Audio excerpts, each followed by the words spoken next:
Good morning guys, कैसे आप सभी। मैं मौरिफ खान आप सभी का तहे दिल से स्वागत करता हूं आपके अपने चैनल एक्टिव लर्नर्स थोड़ा पढ़ो रेगुलर पढ़ो पर।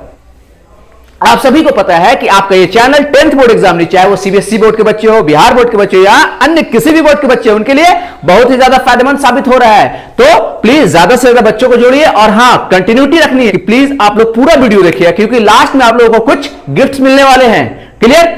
जो बच्चे पहली बार हम लोग के चैनल से जो, उनको मैं बता दूं कि आज हम लोग ज्यामिति का पार्ट 2 पढ़ने जा रहे हैं। पार्ट 1 में हम लोगों ने बड़े आसान लफ्जों में हम लोगों ने समझा कि सर्वांग समता क्या है, समरूपता क्या है। बच्चों तो जल्दी से आइए, कॉपी कलम, एक बोतल पानी और मोबाइल को थोड़ी दूर पे एडजस्ट कर लीजिए। आज के सेशन को एकदम शानदार बनाना है और हाँ, प्लीज प्लीज प्लीज ज्यादा से ज्यादा बच्चों को जोड़िए और पूरा एंड तक वीडियो को देखिए।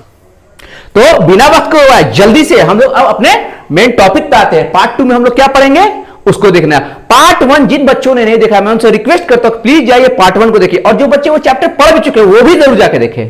ठीक है, रिवीजन भी हो रहा है, कुछ नया सीखने को मिलेगा। रुकना नहीं है, हमारा काम क्या है, सीखते रहना है। क्लियर बच्चों। देखिए पिछले पार्ट में हम लोगों ने पढ़ा कि दो बहुभुज, ठीक है, दो बहुभुज अगर समरूप होंगे तो उसके लिए क्या शर्त है, दो शर्तें हैं। ठीक है, मेरे साथ साथ बोलते रहिए। पहला क्या कि संगत कोण आपस में बराबर होंगे। क्लियर। और संगत भुजाएं समान अनुपात में, अर्थात समानुपातिक या एक ही अनुपात में होंगी। कोई कंफ्यूजन। ठीक है। अब अगर किसी दो त्रिभुज को समरूप करना हो तो क्या उसके लिए शर्तें सेम होंगी या कुछ अलग होगी। थोड़ा सा दिमाग पर जोर डालिए। बिल्कुल सही, बिल्कुल सही। जी हां, त्रिभुज भी तो एक तरीके का बहुभुज ही है। तो जो कंडीशन बहुभुज के लिए सेम, वही कंडीशन किसके लिए हो जाएगा, त्रिभुज के लिए। तो आइए हम लोग यहां त्रिभुज की समरूपता के बारे में जानते हैं। और हां, मैं कह रहा हूं ना, प्लीज कंटिन्यू रहना, रेगुलर वीडियो देखना है, क्योंकि आपको बीच बीच में कुछ ना कुछ सीक्रेट्स मिलते रहेंगे, कुछ ना कुछ गिफ्ट्स मिलते रहेंगे। आइए हम लोग शुरू करते हैं त्रिभुज की समरूपता। ठीक है, उसके बाद हम लोग देखिए कैसे अपने मेन पॉइंट पे पहुंचेंगे, कैसे अपने टॉपिक पे धीरे धीरे पहुंचेंगे। और हां, मैथ हमें सीखना है। ठीक है, प्रैक्टिस बहुत जरूरी है, उसके लिए बार बार प्रैक्टिस करने के लिए बच्चों। कोई कंफ्यूजन। और हाँ, एक बात और, बच्चे बहाना बना रहे होंगे कि अभी तो बहुत टाइम है, अभी क्यों पढ़े, हम लोग का एग्जाम ऐसा हो जाएगा वैसा हो। तो प्लीज मैं हर उस बच्चे से यह कहना चाहता हूं कि आप बहाने नहीं तलाश कीजिए। बहाना तो हमेशा आपको मिलेगा। आप उस काम को करने के लिए ठानिए जो आपको करना है। अभी आप स्टूडेंट है तो आपका काम क्या है, सिर्फ और सिर्फ पढ़ना है। और मैं आपसे कहता हूं ना, आप मुझे अपना 45 मिनट दीजिए और मुझ पर ट्रस्ट कीजिए, बस रेगुलर रहना है। ठीक है, उसके बाद हम और आप मिलकर देखिए कैसे अपनी मंजिल को पा लेते हैं बहुत आसानी से। आइए समझते हैं त्रिभुज की समरूपता। एकदम आसान है। दो त्रिभुज या फिर इसको बहुभुज भी समरूप होते हैं यदि उनके संगत कोण बराबर होंगे। क्लियर। एक एक पॉइंट को मैं समझाऊंगा, संगत का मतलब क्या होता है, अभी बस याद कर लीजिए, समझ लीजिए। उनके संगत कोण बराबर हो और संगत भुजाएं समान अनुपात में हो। संगत भुजाएं समान अनुपात में, बराबर नहीं हो, समान अनुपात में। कि ज्योमेट्री में जो प्रूफ करने वाला था उसको कैसे प्रूफ करें, बच्चे इससे बहुत परेशान होते हैं। देखिएगा हम लोग दोनों आदमी मिलकर कैसे स्टेप बाय स्टेप बड़ी आसानी के साथ थ्योरम को बड़ी आसानी से हम लोग प्रूफ कर देंगे। ठीक है, तो आइए इधर ध्यान दीजिए सब।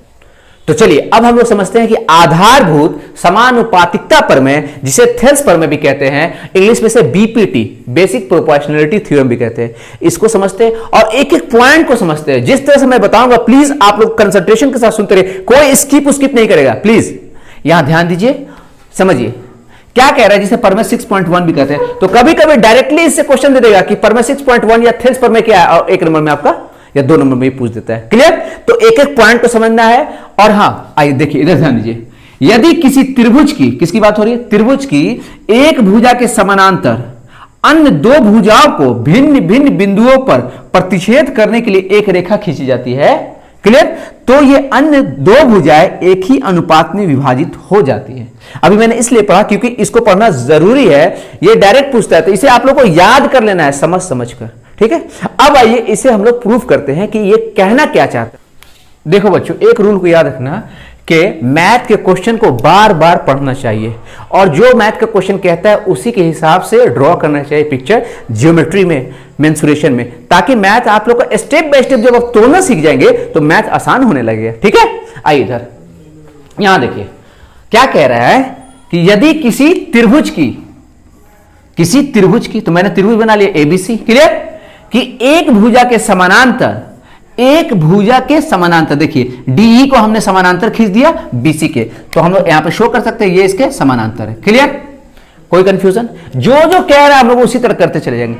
यदि किसी त्रिभुज की एक भुजा के समानांतर अन्य दो भुजाओं को भिन्न भिन्न बिंदुओं पर प्रतिच्छेद करने के लिए एक रेखा खींची जाती है। हम लोगों ने एक रेखा खींचा जो कि अन्य दो भुजाओं को भिन्न भिन्न बिंदु, ये देखिए डी पे इसको प्रतिच्छेद कर रहा है और एसी को ई पे प्रतिच्छेद कर रहा है ना। तो ये अन्य दो भुजाएं, जो अन्य दो भुजा कौन है, ए बी और ए सी, एक ही अनुपात में विभाजित हो जाती हैं। क्लियर? देखिए यदि डीई पैरेलल बीसी है, पहला कंडीशन, तो अन्य दो भुजाएं समान अनुपात में विभाजित हो। समान अनुपात का मतलब क्या होगा कि एडी बटा डीबी का जो मान होगा ना एकदम सेम एई बटा ईसी का होगा। कोई दिक्कत? बेफिक्र रहिए और मेरी एक एक बात को समझिए। क्लियर? और मैं प्लीज बार बार कहूंगा कि ज्यादा से ज्यादा बच्चों को जोड़िए, क्योंकि हम लोग यहां मैथ को इतनी आसानी से सीखेंगे। जिस बच्चे ने मतलब होता है ना कि मैथ का डर, मैथ फोबिया जिसको कहते हैं, वो दूर होने वाला, वो दूर होने वाला, और आप करेंगे। ठीक है? बिल्कुल खुद ब खुद। यहां देखिए, समझिए इस बात को। यहां कोई कंफ्यूजन? जो बात कही गई थेल्स प्रमेय में, प्रमेय 6.1 में, हमने उसके हिसाब से एक पिक्चर ड्रॉ कर लिया। पहला कंडीशन क्या है कि यदि किसी त्रिभुज के एक भुजा के समांतर, सबसे इंपॉर्टेंट बात है कि समानांतर होना चाहिए। समानांतर है तो ये जो बिंदु है डी और बिंदु ई, अन्य दो भुजाएं ए बी और एसी को समान अनुपात में, यानी कि एडी बटा डीबी बराबर एई बटा ईसी में डिवाइड करेगा। कोई कंफ्यूजन? यहां तक बात समझ में आई? मजा आ रहा है? ठीक है, तो प्लीज थोड़ा लाइक शेयर भी करते रहिए और दोस्तों को जोड़ते रहिए, है ना। उससे थोड़ा मोटिवेशन मिलता है, हिम्मत मिलती है। और हाँ, प्लीज कमेंट्स में जो भी फीडबैक आपको देना है, एकदम पॉजिटिव फीडबैक, नेगेटिव फीडबैक, जो आपको लगा आप प्लीज दीजिए। और कंटिन्यू रहिए, कंटिन्यूटी मस्ट है। क्लियर? आइए, यही चीज को हम लोग प्रूव करना है। ये जो हमने अभी देखा ना कि डीई पैरेलल बीसी होगा अगर किसी त्रिभुज में, तो एडी बटा डीबी बराबर एई बटा ईसी होगा ही होगा। और यही क्या कहलाता है? थेल्स प्रमेय। सिर्फ इसी पॉइंट से इतने क्वेश्चंस आएंगे कॉम्पिटिटिव एग्जाम में, स्पेशली अगर कोई आप एंट्रेंस एग्जाम देते हैं, चाहे बीएचयू का दीजिए, जामिया का दीजिए, एमयू का दीजिए, या फिर किसी अच्छे इंस्टीट्यूशन में एंट्रेंस टेस्ट के लिए, तो आपको थेल्स थ्योरम से रिलेटेड क्वेश्चंस आने ही आने हैं। और हां, अंत तक बने रहना है, क्योंकि भाई कुछ गिफ्ट चाहिए तो थोड़ा सब्र तो करना पड़ेगा ना। सब्र का फल मीठा होता है। क्लियर? आइए ध्यान दीजिए इधर। हम लोग इसी चीज को अप्रूव करने जा रहे हैं कि डीई पैरेलल बीसी अगर त्रिभुज में है तो एडी बटा डीबी बराबर होगा एई बटा ईसी के। प्रमेय में हम लोग यही करते हैं। प्रमेय तो पहले हो गया कि लिटरल जान के उसका इसको सिद्ध करना होता है। सिद्ध कीजिए, 5 नंबर ले जाइए। कंसेप्ट क्लियर तो ढेर सारे क्वेश्चंस बना दीजिए। क्लियर? कोई कंफ्यूजन? कभी कभी सिर्फ इसी सिंगल टॉपिक से आपको 5 से 7 नंबर, 8 नंबर तक कभी सवाल आ जाते हैं। प्रूफ करने से पहले 3 पैटर्न याद रखना है, 3 स्टेप याद रखना है। पहला क्या है? परिचय दिया जाता है। पहला परिचय। अरे भाई, अब कोई नई चीज हो तो उसका इंट्रोडक्शन दोगे ना, है कि नहीं? बिना इंट्रोडक्शन का कुछ होता है? तो पहले हम लोग इंट्रोडक्शन देंगे कि आखिर हम लोग ये जो बन रहा है वो क्या है। क्लियर? दूसरे में करना क्या चाहते हो, है कि नहीं, यानी कि हमें क्या सिद्ध करना है, तो दूसरे में लिखेंगे कि हमें क्या सिद्ध करना है। उसके बाद इसे सिद्ध करने के लिए जो आपका मटेरियल दिया है, सिद्ध करने के लिए जो आपका कंटेंट दिया है, सिद्ध करने के लिए अगर आपको रचना की जरूरत पड़ती है तो हम लोग तीसरे स्टेप में क्या करेंगे? रचना करेंगे। उसके बाद हम लोग हल करते हैं। देखिए ध्यान से, परिचय में हम लोग क्या करेंगे कि जो कुछ हमने बनाया है, क्या किया भाई? त्रिभुज एबीसी में डीई पैरेलल बीसी खींचा। बिल्कुल, त्रिभुज एबीसी में डीई पैरेलल बीसी खींचा, हो गया। और उसके बाद क्या देख रहा है कि जो देखिए जो डी है ना, भुजा एबी को बिंदु डी पर और एसी को बिंदु ई पर प्रतिच्छेद करती है। यही बात को हम लिख दिए यहां पे। कौन से बड़ा काम कर रहे हैं, है कि नहीं? वो तो आप लोग भी कर दीजिएगा चुटकियों में, बहुत आसान है ये।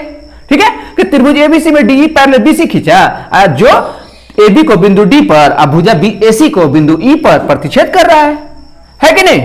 है ना आसान? सामने पहले पिक्चर बनाना है, उसके बाद से लिखते चले जाना है, अपने आप प्रूफ हो जाएगा। स्टेप बाय स्टेप चलना है, हड़बड़ाना नहीं है, घबराना नहीं है कि अरे मैथ है यार कैसे होगा। नहीं नहीं, मैथ है, क्यों नहीं होगा? बहुत आसान चीज है, बिल्कुल होगा। और हम और आप दोनों आदमी मिलकर करेंगे। उसके बाद आप लोग तो खुद ब खुद करने लगेंगे। ठीक है, आइए, यहां तक कोई कंफ्यूजन? हमने इसका परिचय दे दिया। उसके बाद क्या बताया था मैंने? तो हमें करना क्या है? तो जी हाँ, यही चीज करना है। तो हम लोग लिखेंगे, तो हमें सिद्ध करना है कि एडी बटा डीबी बराबर एई बटा। एक बात और नोटिस करने की चीज है कि रचना जब भी हम लोग करेंगे तो उसे ब्रोकन लाइन यानी कि डैश डैश वाले लाइन से मिलाएंगे। कोई कंपल्सरी नहीं, लेकिन मिलाइएगा तो उसे क्या होगा? डिफरेंस पैदा। देखिए साफ साफ झलक रहा है ना, उस तरह से आप कंफ्यूज नहीं होंगे। आपकी कॉपी जितनी क्लियर होगी, आपके नंबर्स उतने बढ़ने के चांसेस ज्यादा है। ठीक है ना? कोई कंफ्यूजन? इसलिए साफ साफ लिखना है, स्वच्छ लिखना है। क्लियर? अभी क्या देखा हम लोगों ने, बीई और सीडी को मिलाया, तो इसी चीज को हम लोग लिख देंगे यहां पे कि बीई तथा सीडी को मिला दिए। उसके बाद अभी मैंने बताया कि डीएम लंब एसी खींचा, तो डीएम लंब एसी तथा ईएन लंब एबी खींचा। जी बिल्कुल, है ना आसान। कि बच्चों ये जो पॉइंट मैं बताने जा रहा हूं ये मोस्ट इंपॉर्टेंट है, इसीलिए मैं कहूंगा कि प्लीज थोड़ी देर के लिए पानी नहीं पीना है, बिल्कुल मेरी तरफ देखते रहिए, ठीक है। एक एक पॉइंट को मैं जो समझाऊंगा और उसी तरह से आपको पूरे ज्योमेट्री को सोचना है, पूरे मेंसुरेशन को, पूरे मैथ को सोचना है, ठीक है। आप एक बार मैथ को सोचना सीख गए, मैथ को समझ गए, तो मैथ में प्रॉब्लम नहीं होती, मैथ बहुत आसान होने लगता है। और यही होगा भी यहां भी। देखिए दिमाग में क्या रखना है कि हमें एडी बटा डीबी लाना है। क्या लाना है? एडी बटा डीबी और एई बटा ईसी लाना है। अभी यही समझना है, कोई कंफ्यूजन यहां तो कोई प्रॉब्लम? तो आप ध्यान दीजिए इस पिक्चर को, आपको एडी कहां दिखाई दे रहा है? इस वाले पोर्शन में। डीबी कहां दिखाई दे रहा है? इस वाले पोर्शन में। तो हम लोग जो भी डिस्कस करेंगे अभी हम लोग इधर करेंगे, ठीक। पहला पॉइंट ये हो गया। अगर हम लोग बात करें, इसको गौर से देखते, ए डी ई, तो ये त्रिभुज का काम कर रहा है कि नहीं? और इस ए डी ई में एडी तो शामिल है, यानी कि हमको एडी दिखाई दे रहा है, दिखने लगा ना? तो एक हिस्सा हमको दिखाई दे रहा है। अब हमें थोड़ा सा अपने जो जंग लगा हुआ दिमाग है उस पर थोड़ा सा और चाबी लगाना है और उसको सोचना है कि आखिर हमको एडी कैसे मिल सकता है। तो अगर आप ध्यान से देख रहे होंगे तो ये देखिए ये आधार का काम कर रहा है और ये लंब का काम कर रहा है। तो हम लोग त्रिभुज का क्षेत्रफल क्या होता है? 1/2 गुने आधार गुने शीर्षलंब, है कि नहीं? देखिए एक रिलेशन हमको दिखाई दे दिया, तो आइए इसको हम लोग नोट कर लेते हैं, उसके बाद हम लोग फिर आगे बढ़ेंगे। क्लियर? तो हम लोग लिख सकते हैं कि त्रिभुज ए डी ई में, कोई कंफ्यूजन? और प्लीज स्किप नहीं कीजिए, पूरा वीडियो देखिए, क्योंकि एक बार आप समझ गए ना तो आप किसी को पढ़ा सकते हैं, इतनी एबिलिटी आपके अंदर आ जाएगी।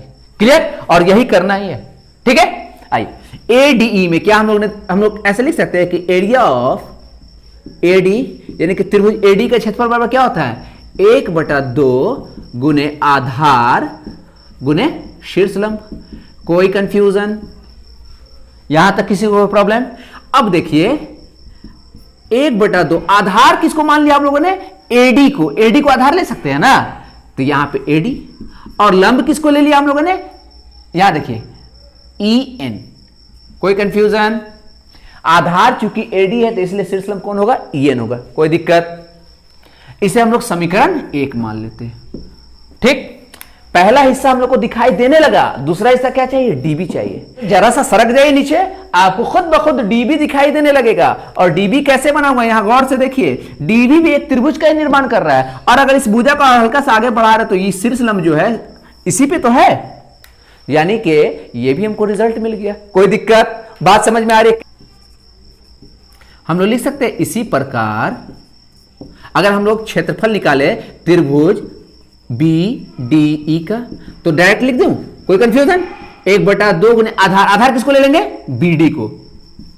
और शीर्षलंब कौन होगा? शीर्षलंब वही ई एन हो जाएगा। कोई कंफ्यूजन? मजा आ रहा है? तो लाइक और शेयर का बटन दबाते रहना है और ज्यादा से ज्यादा दोस्तों को जोड़ना है ताकि आप भी रियलाइज कर सके नहीं नहीं नहीं, जो सीख रहे हैं परफेक्ट सीख रहे हैं। अब बिल्कुल बिल्कुल आप यहां से कुछ सीख कर ही जाएंगे और कुछ नया ही सीख कर जाएंगे, ठीक है बच्चों। आइए अब देखिए हमको क्या चाहिए? एडी बटा डीबी। अब ये बटा के लिए हम लोग ऐसे कर दे, अगर मतलब इसमें और इसमें भाग दे दे, समीकरण 1 का समीकरण 2 में, तो हमको बटा नहीं दिखाई दे देगा। देख रहे हैं सामने सब कुछ मौजूद है, बस उसको समझना है, ऑब्जर्व करना है। और देखिए यहां से हम लोग को क्या रिजल्ट मिला कि त्रिभुज एडी का क्षेत्रफल बटा त्रिभुज बीडी का क्षेत्रफल बराबर एडी बटा डीबी। यहां तक पहुंच गए? कोई कंफ्यूजन? कितनी आसानी से, है कि नहीं? इसीलिए जैसे मैं स्टेप्स बता रहा हूं उस स्टेप्स को फॉलो करना है, उसके बाद मैथ तो बहुत आसान होने वाला है। क्लियर? एडी बटा डीबी मिल गया। अब हम लोग बात करते हैं इसके ऊपर, तो ये तो और आसान है, बस इधर अब पलट जाना है। हम लोगों ने पहला रिजल्ट हासिल कर लिया कि त्रिभुज एडीई का क्षेत्रफल बटा त्रिभुज बीडी का क्षेत्रफल बराबर एडी बटा डीबी। इसको हम लोगों ने समीकरण ए मान लिया। कोई कंफ्यूजन? और हाँ बच्चों प्लीज अभी हम लोग सीख रहे हैं तो थोड़ा पेशेंस रखना है, क्योंकि अगर आपको बड़ा लक्ष्य हासिल करना है तो थोड़ा संयम बरतना होगा, ठीक है। और अभी तो हम लोग स्टार्ट है तो एक एक पॉइंट को समझना है हमको। ये वाले हिस्से पे बात करते हैं, तो अगर गौर से हम लोग देख रहे हैं तो त्रिभुज एडीई में अगर डिस्कस करते हैं, अगर इस बार आधार हम लोग किसको ले ले? एई को, तो लंब कौन काम कर रहा है? लंब का काम डीएम। यहां तो कोई कंफ्यूजन? त्रिभुज सेम है, त्रिभुज ADE ही है, लेकिन इस बार हम लोगों ने आधार को बदल दिया, आधार हम लोगों ने AE ले लिया। क्यों? क्योंकि हम लोग क्या चाहिए, AE चाहिए। हम लिख दिया कि त्रिभुज AD का क्षेत्रफल 1/2 गुने आधार, आधार इस बार क्या ले लिया हम लोगों ने, AE को ले लिया है, और लंब का कौन काम कर रहा है, DM। क्लियर? ठीक उसी प्रकार अगर हम त्रिभुज CDE में बात करेंगे तो CE को हम लोगों ने क्या ले लिया, आधार, और लंब का काम कौन कर रहा है, DM। कोई कंफ्यूजन यहां तो किसी को कोई प्रॉब्लम? आइए देखिए, इसको हम लोग समीकरण 3 ले लिया, इसको समीकरण 4। ठीक उसी तरह फिर क्या करेंगे, समीकरण 3 और 4 में भागा कर देंगे और हम लोग को सेकंड रिजल्ट मिल जाएगा। कोई कंफ्यूजन?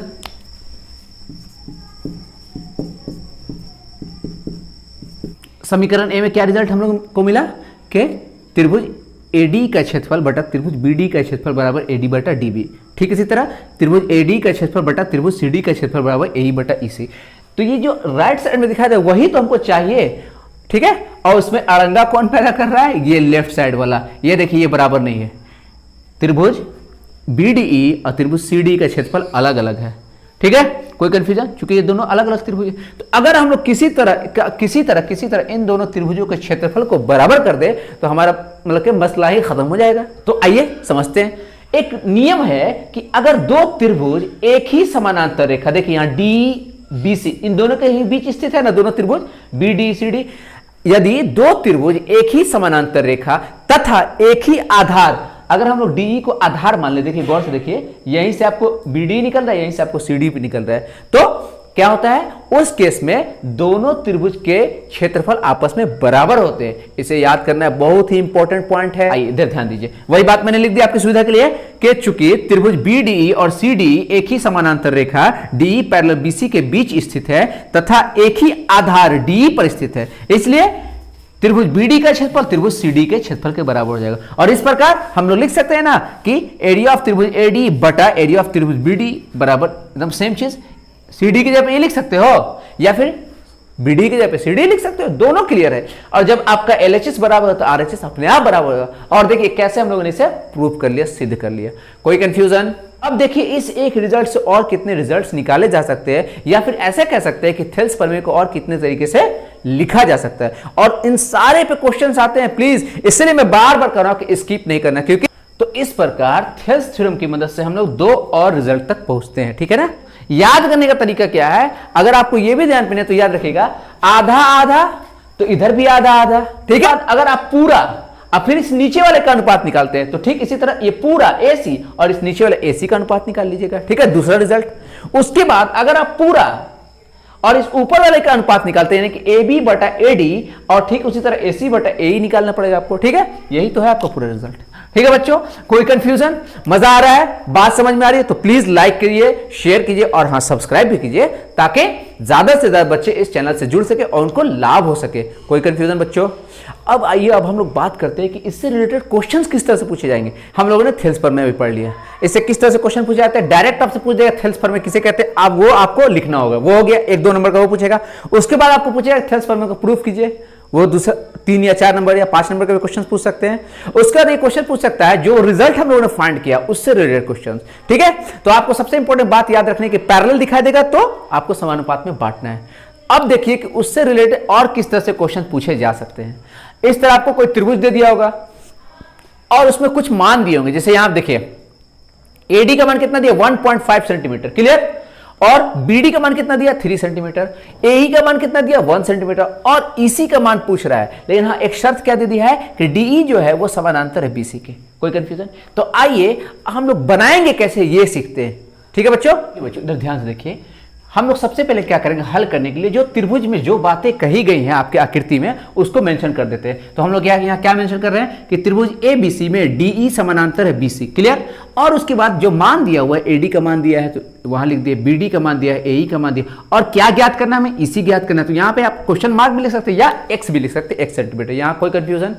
ये हो गया। उसके बाद हम लोग क्या जान रहे हैं, चूंकि DE समानांतर है BC, DE समानांतर है BC, तो पहला कंडीशन क्या था कि अगर किसी त्रिभुज में DE समानांतर BC, तो खट से क्या लगाएंगे, थेल्स प्रमेय के अनुसार। तो थेल्स प्रमेय क्या कहता है कि जो अन्य दो भुजाएं वह समान अनुपात में विभाजित होंगी, तो AD बटा DB बराबर AE बटा EC। कोई दिक्कत? अब यहां पे हम लोग क्या करेंगे, सबका मान रख देंगे, अपने आप हमको EC का मान पता चल जाएगा, है ना आसान? ठीक है, अब हम लोगों ने क्या किया, इसका मान रख दिया 1.5/3। ओके, AD की जगह पे 1.5 और DB की जगह पे 3। यहाँ जब दशमलव हटाते हैं यहाँ 10 हो जाते हैं, तो सिंपल सा बात है, 3 5 15, 5 दूना 10, यानी कि यहाँ 1/2 आया, यहाँ 1 सेंटीमीटर। इससे साफ पता चल रहा है कि इसी कितने सेंटीमीटर के बराबर होगा, 2 सेंटीमीटर के। तो हम लोगों ने थेल्स प्रमेय का प्रयोग करके बड़ी आसानी के साथ आंसर को हासिल कर लिया, आंसर को जान लिया। और हाँ, हम लोगों ने यहाँ सीखा कि ऐसे ऐसे स्टेप बाय स्टेप समझेंगे, और ये आप लोगों की जिम्मेदारी है कि एक्सरसाइज 6.2 के क्वेश्चंस लगाना शुरू करें, जो कि थेल्स प्रमेय पे बेस्ड है। ओके, मैंने आप लोगों के लिए एक नोट्स तैयार किया है एकदम पूरा बेसिक से, ठीक है, ज्योमेट्री के बेसिक से, इसलिए निश्चिंत रहना है आप लोग, जो कि आप लोगों को ये सेशन खत्म होने के बाद लास्ट में मैं हमेशा प्रोवाइड करता हूं, इसमें भी प्रोवाइड कर दूंगा। तो जो बच्चे, तो प्लीज किसी बच्चे को परेशान होने की जरूरत नहीं, क्योंकि तो आपकी परेशानी है, हमारी परेशानी है। अगर आप लोगों को पसंद आ रहा है तो प्लीज ज्यादा से ज्यादा लाइक कीजिए, शेयर कीजिए, कमेंट्स कीजिए, और हाँ, ज्यादा से ज्यादा दोस्तों को जोड़ना है। ओके, तो फिर मिलते हैं कल इसी एनर्जी के साथ आपके अपने प्लेटफॉर्म एक्टिव लर्नर्स। थोड़ा पढ़ो, रेगुलर पढ़ो, अपने साथ साथ अपनों का भी ख्याल रखिए और खूब दिल लगा के पढ़िए। Okay, good bye.